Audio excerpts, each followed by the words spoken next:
All right. Hello, everyone. I'm getting into a box of EB02 this time around. I just finished up opening a bunch of loose packs, so it should already be uploaded. If you want more of a longer video talking about the cards more in depth, check that one out. There's more packed in the box, so it took a little longer. It was my first one of the set, so I went a little slower. This time around, we're going to go pretty quickly. That's one card I didn't get last time, though. The Rare Chopper, and that's one that I want a set of to put in my Zoro deck. Luffy. I don't remember. Is Luffy the only new leader in this set? He might be.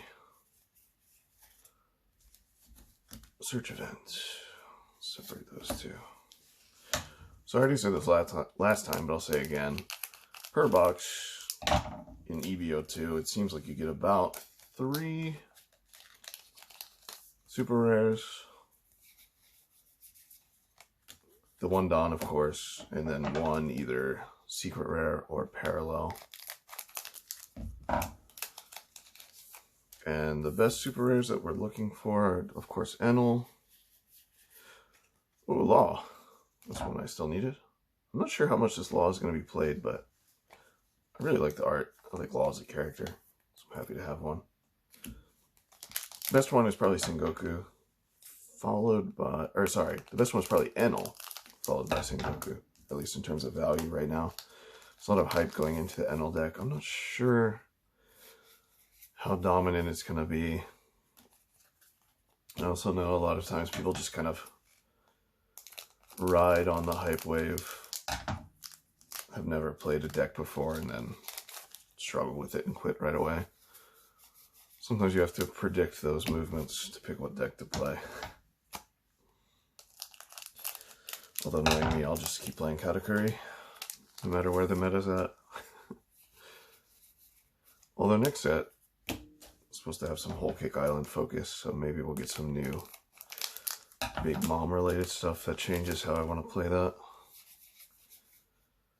Searcher and the Don. Forgot to mention, but it's also about 1 Don per box usually. I already had some of this Don in English. So, not too crazy excited about getting it again in a different language.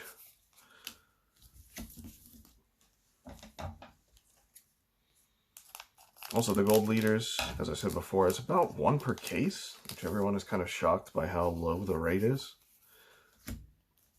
Because it's not it's not new art. We just added gold trim to it. The prices right now in Japan, at least, are pretty crazy.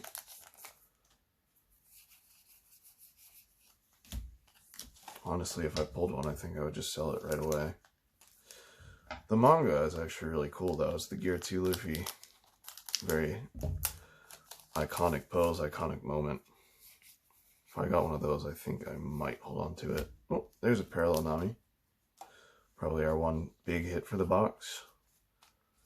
Nami's never a bad one to get, although I'm not sure how popular this one will be played. It is a green Straw Hat Searcher.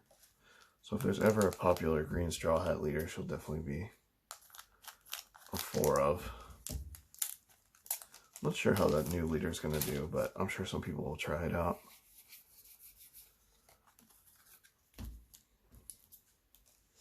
There was some discussion about trying the Sanji and Enel, but after practicing it, hearing from people who practiced it, I think it's probably not the play. The Sanji is 5 cost blocker, 6k. If your life is 2 or less, you draw 2 and trash 1. Which I could see why people would read that and say, oh, that might be pretty good in Enel, but I think maybe it's just a little too slow.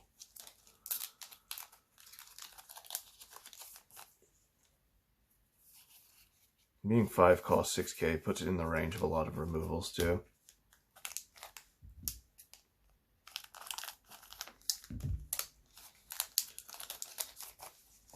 I'm not sure if this set is going to majorly sway which decks are popular. I kind of doubt it. I think Doflamingo is still Doflamingo. Shanks is still Shanks. People have been complaining about Blackbeard a lot lately. I think Blackbeard is okay. It's another Sengoku. Okay as in, I don't think he needs to be banned out necessarily. I mean, I know Bandai from when I used to play Digimon, and if a deck sticks around too long, they will ban it out just to get people excited about playing new stuff again. So they might do that. But usually when they don't do that, it just gets power crept eventually anyway. So I don't know. I think the problem with Blackbeard is that it's so matchup dependent. Like some decks, if you sit across from Blackbeard, you're like, oh, I just lose. And then with some decks, if you sit across from Blackbeard, you're kind of like, oh, I just win. So it's a bit of a polarizing deck, but I think such an obnoxious villain is a good character to be the face of that sort of deck. So I'm not really complaining about it.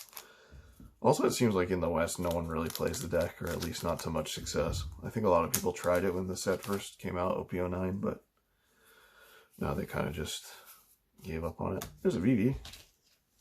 This card seems pretty good. It's a 3-cost. If your leader is 2 colors and your hand is 2 or less, you draw 2 cards. That's weird. Got stuck on the pack there. So it's kind of like a Sanji's Peel-Off with counter. At least in the right deck. I mean, that 5 or less condition can be kind of limiting. Last pack for the box. Nothing too crazy out of this one. Pretty par for the course. Let's see what we get. Not really expecting anything out of the last pack here. Just a rare. So out of a box, I said this before, but this one, it worked out perfectly this way, but you seem to get about 1 of each color for the searchers. So I'm guessing in America you might get 2 of each color when the set drops, because you get 2 rares per pack in America.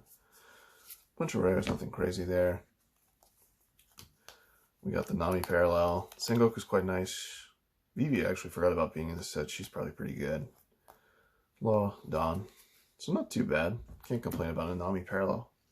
But I have one more box to open, so there should be another video after this one. Thanks for watching. I'll see you in the next one.